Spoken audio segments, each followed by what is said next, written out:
लोग, welcome to I chemistry channel. तो चलिए वीडियो शुरू करते हैं स्टूडेंट्स आज की। तो लास्ट वीडियो में हमने क्या क्या पढ़ा था, पहले ये देख लेते हैं। एटॉमिक नंबर पढ़े थे और मैंने डिफरेंट टाइप्स के एटॉमिक नंबर बताए थे आपको, और एटम के सिंबल बताए थे कि क्या स्पेसिफिक सिंबल होता है आईयूपैक के अनुसार। ओके बेटा, तो अब देखो, अब हमारा टॉपिक है बेटा एटॉमिक मास। क्या है बेटा? टॉपिक है हमारा एटॉमिक मास। बेटा जी क्या होगा?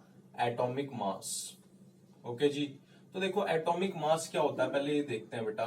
एटॉमिक मास, तो जो डाल्टन्स एटॉमिक थ्योरी थी ना बेटा, उसका एक रिमार्केबल कॉन्सेप्ट था। उसने क्या बताया बेटा कि हर एक एटम का ना अपना एक स्पेसिफिक क्या होता है, मास होता है। ठीक हो गया? हर एक एलिमेंट अपना एक स्पेसिफिक मास कंटेन करेगा। ठीक हो गया? जिसको उसका क्या कहेंगे बेटा? Atomic mass. क्या कहेंगे बेटा? Atomic mass. तो देखो, जैसे मैं अगर बात कर रहा हूं बेटा, कार्बन का क्या होता है? कार्बन 12 होता है। ठीक हो गया?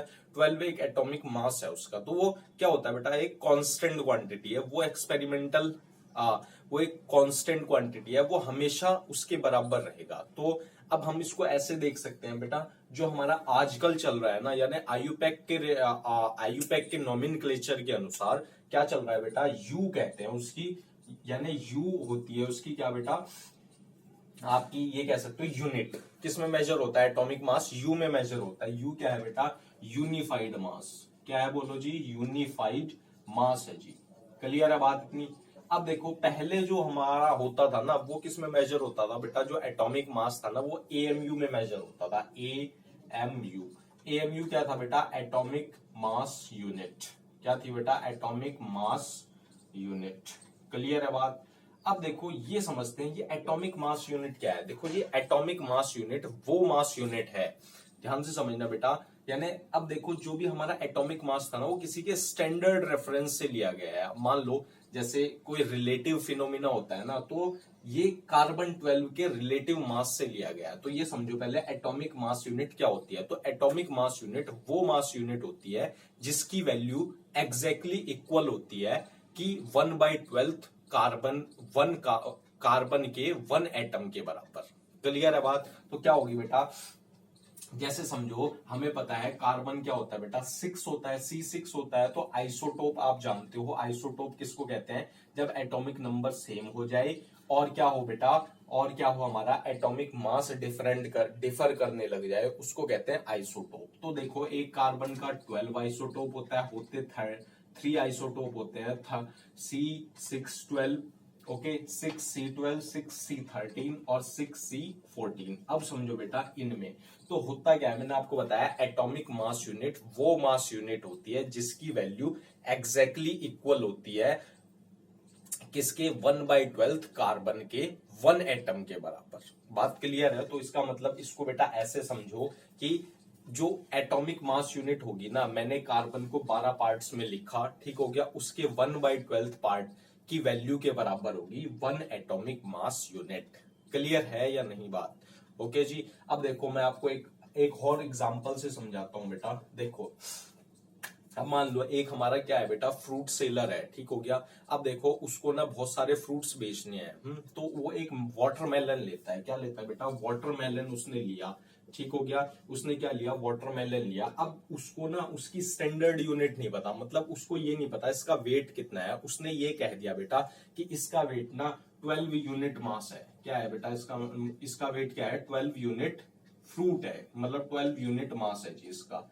ये कह दिया उसने फ्रूट सेलर ने। अब बेटा उसने क्या करा, ध्यान से समझो। उसने क्या करा, इस वाटरमेलन को 12 बराबर हिस्सों में बांट लिया। ठीक हो गया?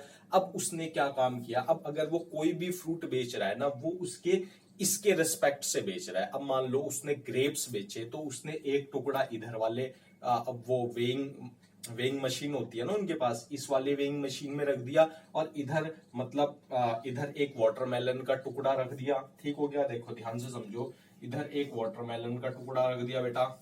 ठीक है? ये होती है एक वेइंग मशीन। ओके, इधर रख दिया एक वाटरमेलन का टुकड़ा। ओके, इधर बहुत सारे ग्रेप्स रख दिए। तो उसने हमेशा कैसे वेट करा बेटा इसको, मतलब हमेशा एक एक वाटरमेलन का टुकड़ा रखता चला गया और इसके रिस्पेक्ट में और इनका वेट करता चला गया। ठीक हो गया, बात क्लियर है, और अपने फ्रूट्स बेचता चला गया।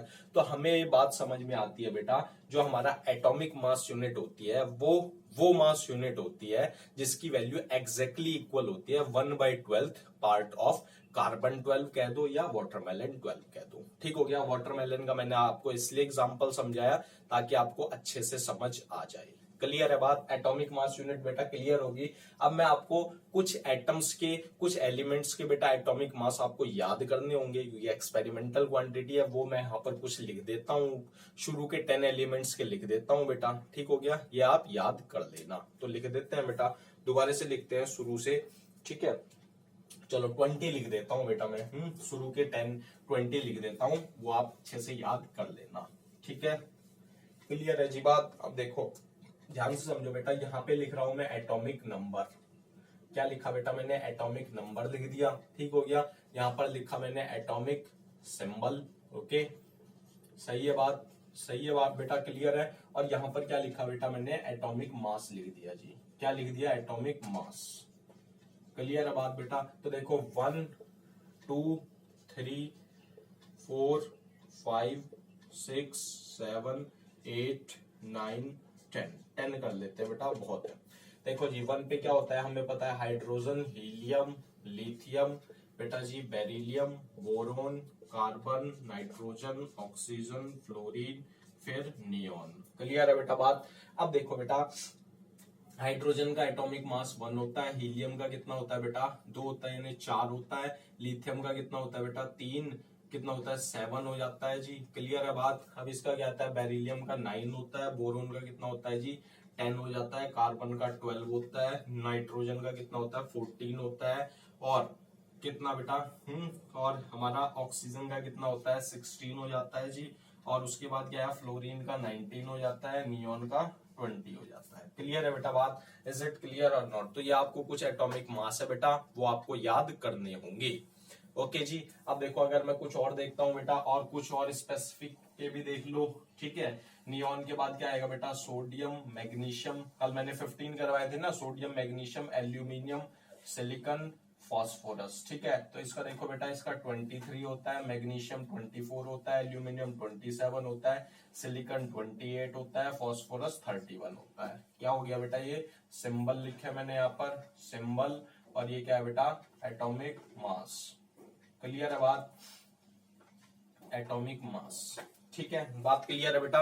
एटॉमिक मास सभी को समझ में आया? तो ये डाल्टन्स की जो एटॉमिक थ्योरी थी ना, उसका एक रिमार्केबल कॉन्सेप्ट था बेटा, एटॉमिक मास। ओके, और देखो आईयूपैक के अकॉर्डिंग इसकी यूनिट यू होती है। ठीक हो गया, यूनिफाइड मास। बट पहले इसको किससे रिप्रेजेंट करते थे? एटॉमिक मास यूनिट यानी एएमयू।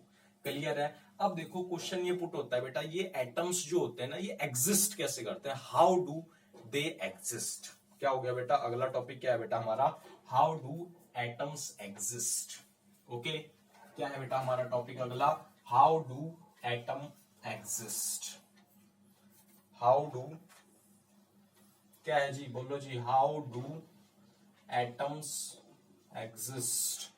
अब देखो बेटा, एग्जिस्ट कैसे करते हैं बेटा? ये जो एटम्स होते हैं, आपको इतनी बात तो पता है, बहुत छोटे होते हैं, तो इंडिपेंडेंटली कुछ एटम्स बेटा एग्जिस्ट नहीं करते। अब ये क्या करते हैं बेटा? एटम्स कंबाइन होके मॉलिक्यूल्स बनाते हैं या आयंस बनाते हैं। क्या करते हैं बेटा? एटम्स आपस में कंबाइन होकर मॉलिक्यूल्स और आयंस बनाते हैं। ठीक हो गया। अब ये जो मॉलिक्यूल्स और आयंस और ज्यादा एग्रीगेट होकर, मतलब ये और एग्रीगेट होकर क्या बनाते हैं? हमारा मैटर्स बनाते हैं। मैटर्स तो जानते हो, anything which occupy space and volume. अब ये जो मैटर है, इनको हम कैसे पता करते हैं बेटा? टच करके पता करते हैं। ठीक हो गया, जैसे ये एक मैटर है, इसको टच करके और किन्हीं किन्हीं को फील करके हमें पता लगता है कि ये मैटर्स है। क्लियर है बात? समझ में आ गया बेटा? हाउ डू एटम्स एग्जिस्ट कैसे करते हैं। अब नेक्स्ट टॉपिक हम आगे बढ़ते हैं। क्या होगा बेटा? मॉलिक्यूल्स। मॉलिक्यूल्स, अब देखो ध्यान से समझो बेटा, मॉलिक्यूल्स क्या होता है? मॉलिक्यूल्स क्या होता है बेटा? मॉलिक्यूल्स जैसा मैंने आपको बताया, एटम्स इंडिपेंडेंटली एग्जिस्ट नहीं करते। ठीक हो गया। एटम्स कंबाइन होकर क्या बनाते हैं बेटा? मॉलिक्यूल्स और आयंस बनाते हैं। अब जो कंबाइंड होते हैं ना, वो किस से कंबाइन होते हैं बेटा? एक केमिकल फोर्स होता है, ठीक हो गया। केमिकल बॉन्ड से आपस में कंबाइन रहते हैं और ये केमिकल बॉन्ड में क्या होता है, फोर्सेस ऑफ अट्रैक्शंस होते हैं, ठीक हो गया। डिफरेंट टाइप्स के फोर्सेस होते हैं। ओके बेटा जी, अब देखो एक बात ध्यान रखना बेटा, सेम एलिमेंट्स के भी ये जो मॉलिक्यूल्स बना, ये सेम एलिमेंट्स के एटम्स भी कंबाइन होकर बना सकते हैं और डिफरेंट एलिमेंट्स के एटम्स भी कंबाइन होकर मॉलिक्यूल बनाते हैं।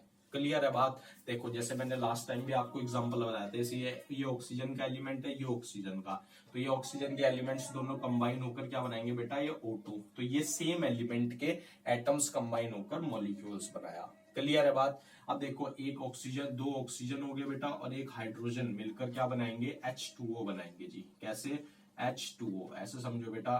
तो ये क्या हो गया बेटा, ये एलिमेंट्स है डिफरेंट एटम्स के, कंबाइन होकर क्या बनाया, वाटर का मॉलिक्यूल बनाया। ओके बेटा, तो इसी के साथ ये वीडियो यहीं पर खत्म हो जाती है। वीडियो अच्छी लगे तो लाइक करके जरूर जाना बेटा। Okay, thank you.